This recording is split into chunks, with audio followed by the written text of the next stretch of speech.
ఆదేశానుసారం నందిపేట మండలంలో గంజాయి సప్లై మరియు గంజాయి కన్జ్యూమ్ ఎవరెవరు చేస్తారని ఎస్ఐ గారు స్పెషల్ టీమ్ను ఫామ్ చేస్తూ ఇన్ఫర్మేషన్ తీసుకోవడం సర్చ్ చేయడం చేస్తుండగా ఈరోజు నమ్మదగిన సమాచారం మేరకు ఉదయం అందాజ 10 గంటలకు ఒక ఇద్దరు వ్యక్తులు గంజాయి సప్లై కోసం నందిపేట మరియు చుట్టుపక్కల వెల్మర్ మరియు చుట్టుపక్కల గ్రామాలకు ఒక స్కూటీపై వస్తున్నారనే సమాచారం మేరకు ఎస్ఐ గారు వాళ్ళ సిబ్బందితో వెళ్ళి వెల్మర్ ఎక్స్ రోడ్ వద్ద అనుమానాస్పదంగా ఒక స్కూటీపై వెళ్తున్న ఇద్దరు వ్యక్తులను ఆపి అట్టి స్కూటీని చెక్ చేయగా సుమారు 2.5 కిలోల గంజాయి స్కూటీ డెక్కులో దొరకడం జరిగింది.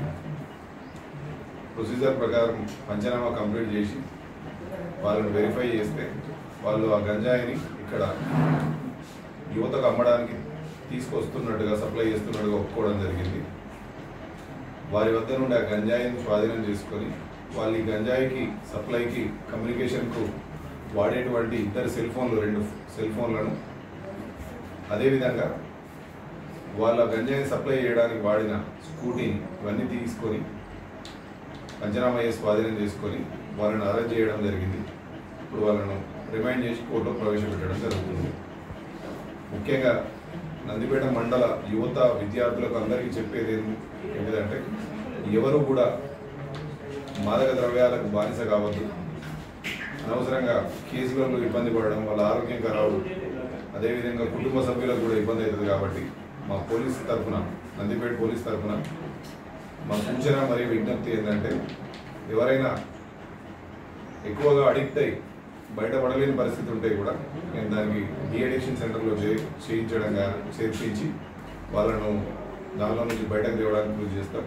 ఎవరైనా గంజాయి సప్లై చేసినా సప్లై చేయడానికి సహకరించినా వారిపైన చట్టరీత్యమైన చర్య తీసుకోబడుతుంది. Thank you. నిందితులు ఎందరిని అదుపులో తీసుకున్నారు సార్?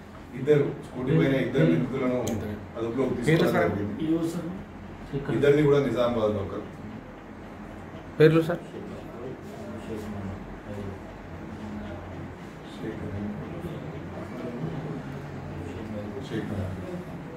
నిందితుల ఇద్దరు వివరాలు షేక్ అఫ్రోజ్ మరియు షేక్ మహబూబ్.